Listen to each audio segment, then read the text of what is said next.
So today I want to talk to you about imagination again, but in this format, we'll talk about active imagination. Now, active imagination can be used in a lot of different ways. Coaches use it in different ways. Psychotherapists use it in different ways. The way I use it is to go back into a dream and to have a conversation with a person or a place. Or there was one time even that we had a conversation with goo in a dream because we want to know why I was there. Um, and it has a particular structure to it. So I'm going to explain that a little bit so we just know what we're talking about.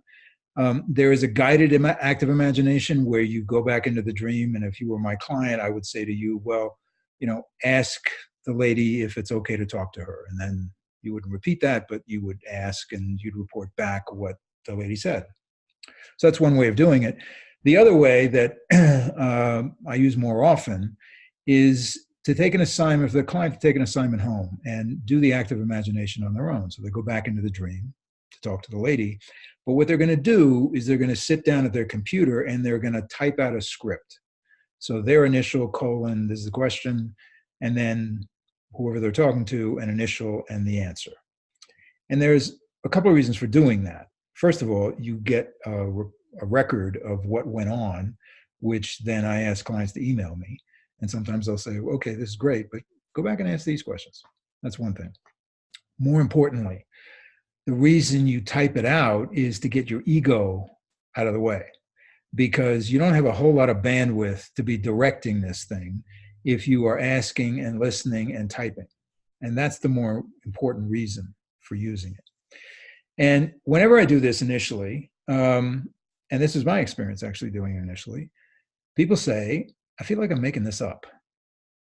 Okay, so let's talk about that phrase, making this up.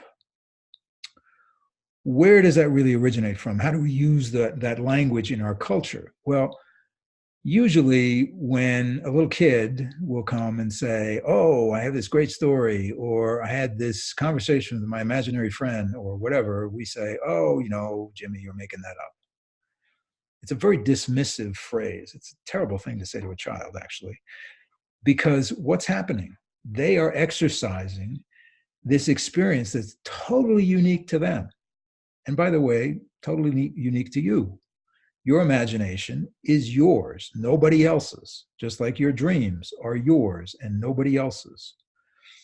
So when we say making it up, there is a cultural value that is assigned to that use of your imagination. A little later on, making it up means lying. You just made that up. It's not true. You made it up. So the phrase is really problematical. And when we say the phrase to ourselves, it's got that baggage with it. So let's set that aside. And let me tell you a story for a minute. There's a guy named Robert Johnson. He's a Jungian psychoanalyst, and he's written a bunch of books. And in one of the books, he recounted this story of this guy who came in to see him, and a couple of sessions went by, and he couldn't understand why the guy was there. He didn't seem to have anything to say or want or anything.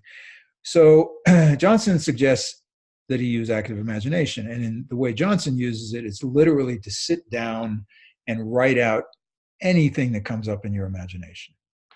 So this guy started to do it, and he came in with these fantastical stories. They were amazing. I mean, detailed and dramatic and all kinds of stuff going on. And this went on week after week after week. Until finally he came in with the last pages of this saga that was resolved, and he threw them down and he said, ha, I've been fooling you this whole time. I just made it all up. And the reason Johnson tells the story is because it is virtually impossible for you to be inauthentic in your imagination. It is. It's totally possible for you to be inauthentic as a human being in terms of how you move through the world and what you say to people and so on and so forth. But if you engage your imagination, it is what it is. It's you. And that's why I think it frightens people a great deal, because oftentimes your imagination does not comport very well with what you think you are. Subject for a different day. So this idea of making it up is endemic in our culture and a real problem. Because here's the answer to the question. When you do active imagination, are you making it up? Yeah, you're making it up, if we got to use that phrase. A better thing, I think, would be to say, I'm accessing an aspect of my experience that's extraordinarily powerful and fascinating and interesting because it's constantly informing me about something. And usually what that something is what we call the next larger version of who you are, because there's always a next larger version of who you are. Just like we talk about, consciousness, there is no subconscious or unconscious or any of that stuff. There's just consciousness. And you can observe or understand aspects of your consciousness by paying attention to it. There are people who are less conscious or more conscious. There are people who are less aware of their consciousness. And your consciousness, a big component of your consciousness, is your imagination. So I would really encourage you, and if you must use the phrase making it up, okay. But I would really encourage you to honor that aspect of yourself, because it's really not only the path to your own self-actualization, it's really a pathway to understanding more about the world around you and how you fit into it. Because as I said in the last video, thinking your way through this, not so much. It's got a lot of limitations to it, but your imagination is your creativity. And your imagination will carry you in ways that your mind will not. So I hope that was useful. I'll talk to you soon.